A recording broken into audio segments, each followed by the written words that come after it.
Bom, pessoal, estou aqui para falar mais uma vez sobre livros da vida. Hoje eu quero falar sobre um livro que infelizmente não está disponível na língua portuguesa.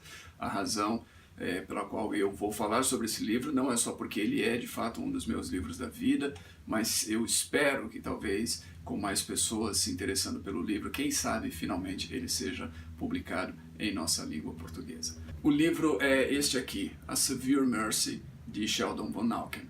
Este é um livro que eu li 20 anos atrás e foi emprestado, o exemplar que eu li foi emprestado na ocasião por um amigo. Ele foi tão impactante que eu demorei alguns anos e eventualmente em uma viagem aos Estados Unidos, na cidade de Los Angeles, eu encontrei o livro numa livraria naquela cidade e comprei, e então é este exemplar que eu tenho em minhas mãos. É uma história de amor e fala sobre a relação de um casal. E no meio dessa relação amorosa existe também a descoberta da fé cristã.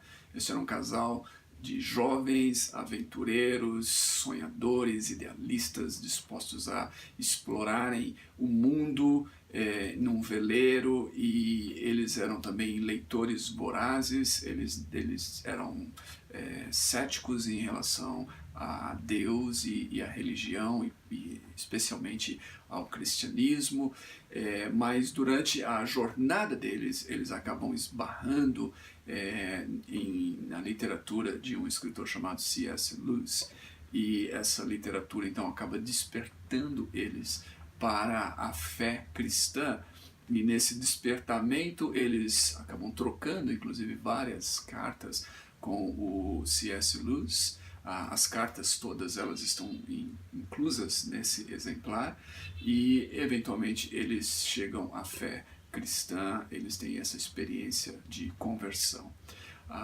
E essa é uma experiência então de fé cristã que é fundamentada numa convicção pessoal muito forte, porque eles lutaram com esta fé intelectualmente antes de abraçá-la. Então houve uma experiência radical de aceitar a fé cristã baseada em alguns fundamentos sólidos que eles lutaram e chegaram à conclusão intelectualmente acerca da veracidade dessa fé cristã.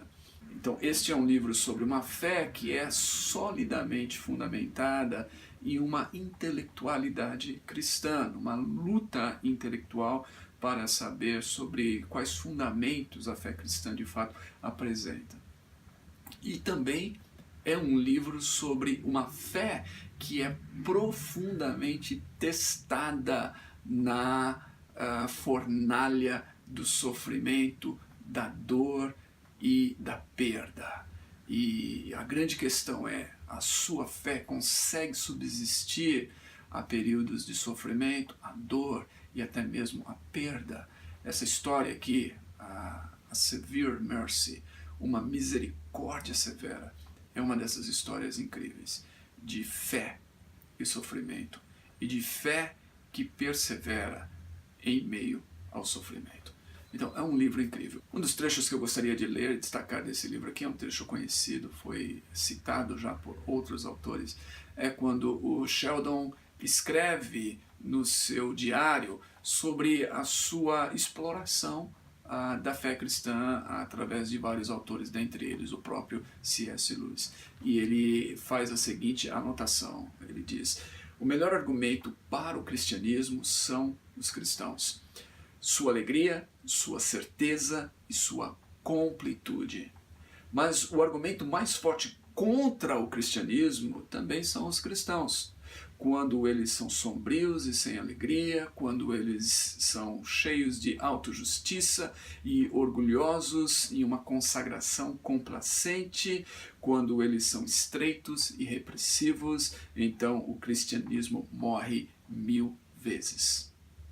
Mas ainda que seja justo condenar alguns cristãos por essas coisas, talvez, depois de tudo, não seja justo, ainda que muito fácil, condenar o próprio cristianismo por elas.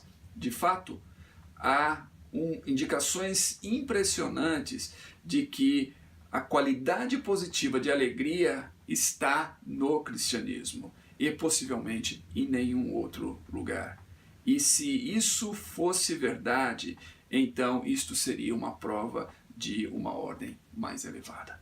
E ele acrescenta aqui no texto, ele diz assim: se mentes como a de Santo Agostinho e de Newman e de Lewis podiam lutar com o cristianismo e se tornarem fortalezas daquela fé, então tinha que ser levado a sério.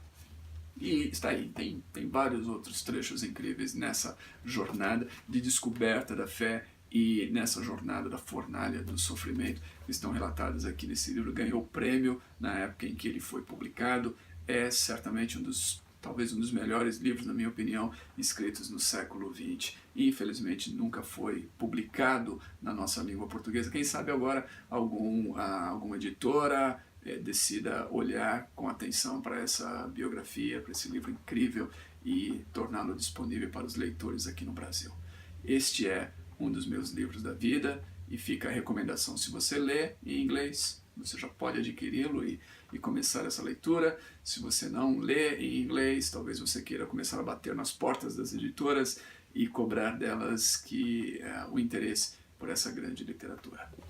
É isso aí, gente. Semana que vem a gente se vê aqui com mais um episódio de Livros da Vida. Até lá!